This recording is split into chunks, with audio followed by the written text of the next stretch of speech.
Regardez ce superbe champ de tournesol. Alors si vous aimez l'agriculture, si vous aimez notre émission Power Boost, si vous aimez la façon dont sur TV Agri nous abordons les sujets, alors j'ai une bonne nouvelle. Vous pourrez nous retrouver dans le cadre de l'anniversaire des 85 ans d'Agrisem. Effectivement, il y aura une centaine d'exposants et nous serons présents pour animer des débats. Alors je compte sur vous. Mesdames, Messieurs, bonjour, très heureux de vous retrouver pour cette nouvelle émission Power Boost tournée ici à Rennes, en pays breton, dans le cadre du Salon Space. Alors, j'ai pas beaucoup de choses à vous dire, si ce n'est que ça va être un festival de nouveautés, pas de temps à perdre, top départ.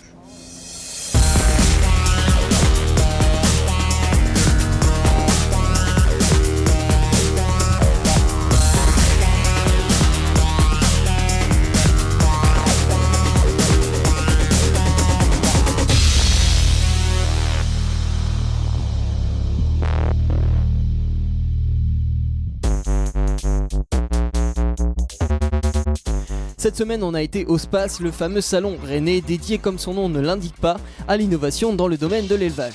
Les deux temps forts du salon ont été la visite de Stéphane Travers et les concours d'animaux, deux événements auxquels nous n'avons pas assisté, parce que bon, avoir le poil soyeux, le museau qui brille et un bon rendement en viande, c'est facile quand on travaille au ministère de l'Alimentation. D'autre part, Monsieur Travers n'avait pas l'air d'avoir très envie qu'on le filme, comme en témoignent ces images. Alors bien sûr, je vous entends déjà dire « Oui, les médias, vous voyez le mal partout, peut-être qu'il était juste en train de se recoiffer. » Peut-être. Bref, on a préféré aller dénicher pour vous, chercheurs d'or altruistes que nous sommes, au plus profond des allées, les innovations qui bousculeront les élevages de demain. En parlant de bousculer, on commencera par le robot Spoutnik. Spoutnik au space, il fallait y penser. Le robot qui fait fuir les poulets, attention inefficace, contre Benalla. On a pu voir ce robot en marche, cette fois-ci rien à voir avec Monsieur Macron, même si lui aussi marche sur des œufs depuis un certain temps, en compagnie du vice-président de la région, mettre une ambiance dance floor dans son carré en bois. Le robot, évidemment pas le président de la région, qui lui n'était pas enfermé dans un carré en bois pour d'évidentes raisons pratiques.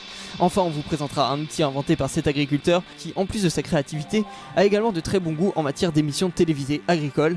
Un semoir en avance sur son temps pour semer le couvert avant la moisson, et le Chuck Norris des chargeurs, le TX400, le chargeur le plus haut et le plus puissant du monde, en toute sobriété.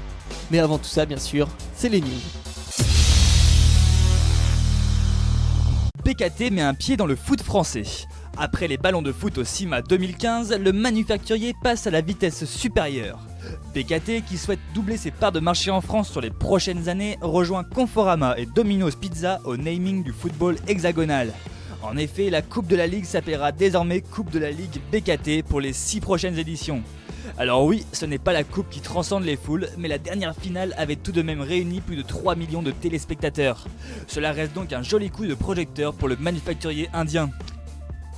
Par ailleurs, BKT comptera désormais sur 2 distributeurs en France. Après Sonamia, c'est Agriest qui importera les pneus de marque indienne. A noter qu'il n'existe pas de ligne de démarcation spécifique sur le plan territorial entre Agriest et Sonamia. Précisons aussi que Sonamia vend les pneus BKT tant pour le marché en première monte que remplacement, alors que Agriest ne sera présent que sur le marché du remplacement. Concurrence qui devrait faire les affaires du manufacturier indien. Le 19 septembre se tiendra dans l'Aisne le festival du non-labour et du semi-direct. Cela peut être l'occasion de découvrir ces pratiques culturelles qui ont le vent en poupe. Alors rendez-vous le 19 septembre au lycée agricole Robert Schuman de Chauny.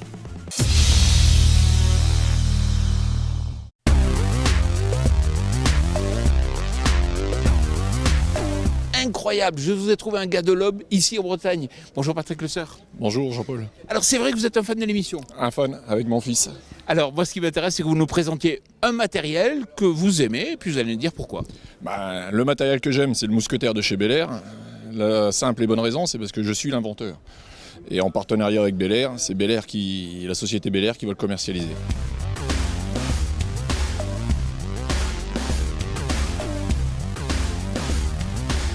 Concrètement, comment on l'utilise ? Très simplement Jean-Paul, on peut l'adapter sur un tracteur ou un chariot élévateur. La fourche se met devant bien sûr et on pique dans la botte carrée. Ici les dedans rentrent dans la botte. Ici on passe sous les ficelles.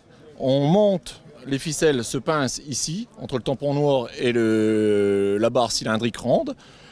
Après sur une autre fonction, on a le bras télescopique qui tourne et qui avance et qui coupe les 6 ficelles. La botte tombe d'elle-même dans la pailleuse. on recule, on retire les ficelles, on rebaisse le coustre, les ficelles tombent par terre, c'est tout simple. Mais Patrick, j'y crois pas. Pourquoi vous avez trouvé le système alors qu'il y a des constructeurs qui ont des laboratoires d'études, des ingénieurs formés, et ils n'arrivent pas à trouver ça? C'est parce que j'en avais marre de descendre du Manitou, descendre, remonter, perdre de temps, et comme ça on met au moins le nombre de bottes qu'on veut dans la pailleuse. Pour finir, ça va être commercialisé à quel prix? Est-ce que c'est déjà commercialisé? Il sera commercialisé d'ici la fin de l'année par la société Bel Air au prix de 7 880 €. Merci Patrick. Merci Jean-Paul. Suivez-moi à présent, on va aller voir Spoutnik.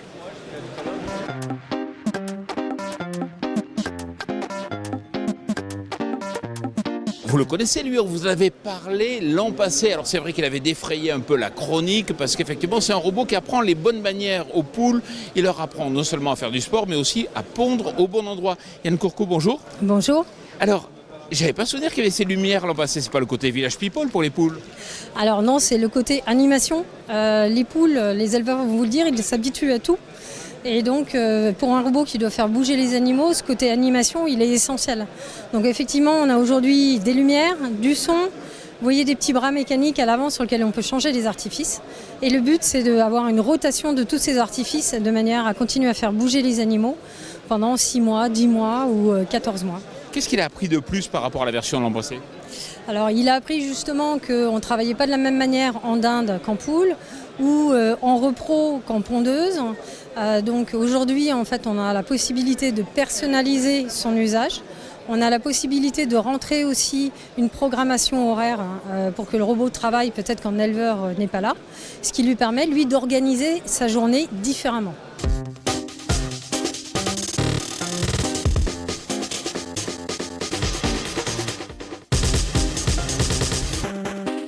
Et puis je vois qu'il n'y a que 3 boutons, presque comme sur un iPhone. Alors on a vraiment travaillé sur un produit le plus simple possible en déploiement. Donc effectivement, vous avez 3 boutons, on-off, je choisis ma vitesse, start, il démarre, c'est tout, prêt à l'emploi. C'est une super histoire votre affaire puisque maintenant vous exportez en dehors de la Bretagne. Alors on exporte déjà dans 8 pays, depuis le Japon jusqu'aux États-Unis. On a adressé 8 pays en 6-7 mois de commercialisation. On continue à avoir des prospects qui arrivent un petit peu de partout. C'est une belle histoire pour une start-up comme nous. Oui. Et il faut payer combien pour en avoir un? 6 500 €. Merci beaucoup. Vous êtes bienvenus.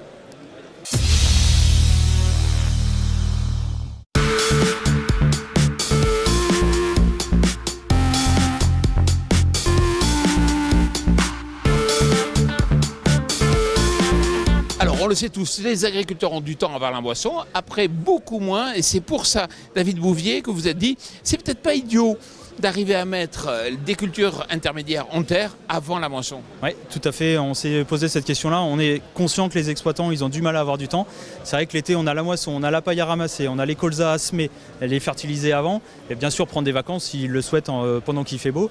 Et du coup, on s'est dit, voilà, les couverts végétaux, c'est compliqué de les semer juste après la moisson, donc pourquoi pas essayer avant.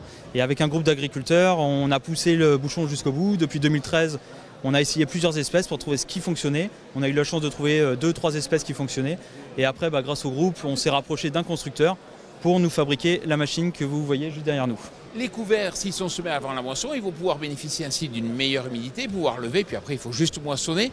Bon, cela dit, quand je vois un châssis comme ça, quand je vois un Delem, je me dis, il ne faut pas être polytechnicien pour avoir imaginé cela. Non, je ne suis pas ingénieur non plus, donc c'est bon. Non, c'est l'idée est vraiment toute bête. Hein. C'est vrai que Guy pourra témoigner. On a d'abord essayé de trouver les espèces. Une fois qu'on a vu que les crucifères, la facilie était adaptée, on a essayé de trouver un semoir capable de semer jusqu'à 24 mètres pour repasser dans nos passages de roues. On n'a jamais réussi à le trouver, donc on a été voir tout simplement un constructeur. On a dit il faut que tu nous trouves une solution. La solution la plus simple, la moins chère. Donc on est parti, voilà, une rampe, 2 semoirs qui sont chacun capables de jeter à 12 mètres de la facilie, 12 et 12, 24, sur une rampe en ferraille, le plus simple possible, le moins cher et le plus efficace. Alors Guy Corbel, vous êtes agriculteur dans les Côtes-d'Armor, vous l'avez testé, ça marche ou ça marche pas? Ah si, ça marche très bien, très bien, c'est vraiment une... C'est vrai qu'on aurait peut-être dû y penser avant, mais voilà, non, on l'a mis en place, ça fonctionne bien. Et surtout, comme disait David tout à l'heure, c'est surtout pour écrêter cette pointe de travail qu'on a en été, pour pouvoir semer au mois de juin, dans une période un peu plus creuse. Et surtout, parce que le couvert végétal, c'est quand même une culture à part entière. La réussir, c'est très important, de façon, d'un point de vue agronomique, qu'elle s'implante correctement. Alors c'est vrai que des années comme 2018, on bénéficie de l'humidité pour la faire lever, mais il faut être précis, il ne faut pas semer trop tôt ni trop tard. Alors l'expérience que l'on a, c'est surtout principalement sur l'orge d'hiver, où là on a de la chance au mois de juin d'avoir d'un sol qui n'est pas encore trop asséché. Et donc quand on met la graine, qu'on pose la graine, dans les 48 heures avant la moisson, en général on a une germination qui est quand même relativement rapide. Et donc on l'a testé quand même sur des années climatiques un petit peu différentes, entre 2015 et 2018, et où à chaque fois on a un taux de réussite quand même très bon. David Bouvier, si jamais quelqu'un qui nous écoute, qui a un peu d'argent, qui a envie de vous permettre d'aller plus loin, est-ce que vous avez des idées pour aller plus loin ? On a toujours plein d'idées, même si on n'a pas fait Polytechnique. Là, le constructeur, les établissements d'Œuvran qui sont basés à Trédia, donc ils ont répondu à notre commande. L'idée, clairement, pour aller plus loin, avoir un outil plus high-tech, si on le souhaite, encore plus efficace, d'avoir quelque chose de plus regroupé, plus facile à transporter, partir sur un châssis type pulvérisateur avec un transport de graines par soufflerie et avoir des descentes par tuyau. Donc ça, le constructeur il est tout à fait prêt à partir là-dessus. C'est vrai que par contre on est sur un budget un peu supplémentaire par rapport à cette machine, puisque derrière il faut des souffleries, il faut des têtes de répartition, mais c'est faisable. Voilà. Merci beaucoup. Merci. Et puis félicitations pour votre capacité d'innovation. Merci.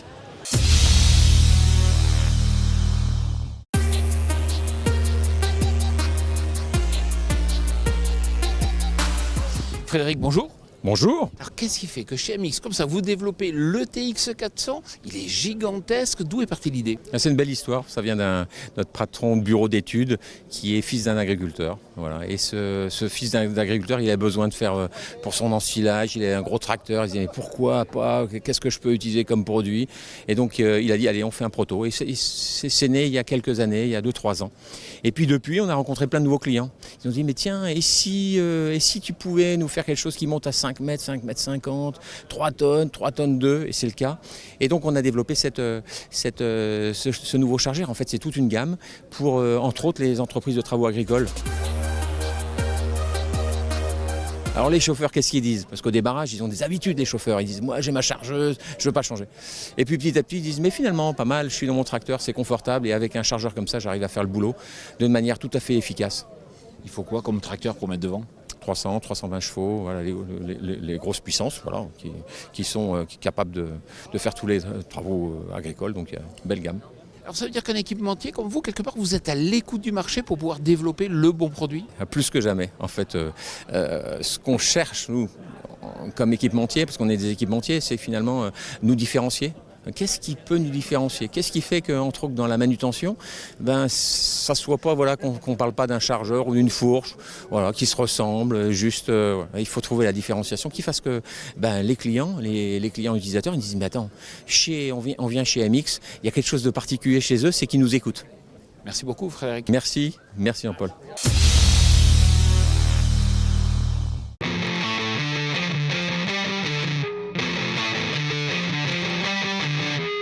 En matière de sécurité, c'est souvent des idées simples qui permettent de progresser, comme ce système de sanglage automatique des balles lors du transport. Vous voyez, avec quelques barres, on peut aujourd'hui sécuriser pleinement le transport de fourrage. Ce plateau fourrager coûte 24 000 €. Il est proposé par Girax.